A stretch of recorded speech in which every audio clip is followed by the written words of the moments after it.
السلام علیکم و رحمت الله و برکاته. از یک عالم پرسان کردم که کدام نماز است نماز درست قابل قبول. گفتم اون نماز که مزاحم خوت شود و همون نماز که مزاحم کارت شود. یعنی چی گفتم؟ گفت تو به خاطر نماز خواب شیرین ترک کنی، جای گرم و نرم ترک کنی، بری نماز بخوانی. اونمون نماز است.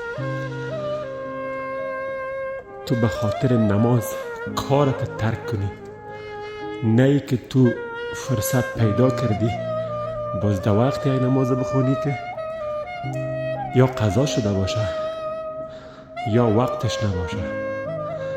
تو کل کار بار روزگارت انجام میدی، آخرین فرصته که وقت نماز نیست چه نماز تا میخوانی.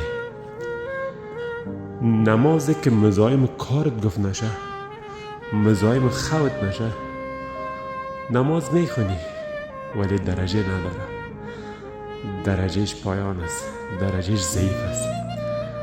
اونمون نماز قابل قبول است که در جوش کار باشی، در جوش داد ستد باشی، بفهمی که اینمی لحظه که من اگر نماز بخوانم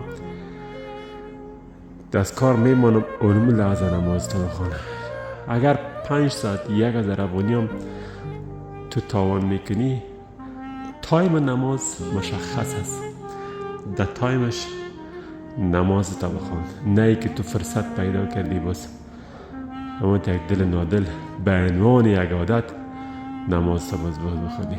اون نماز شاید که نماز باشه ولی درجه نداره.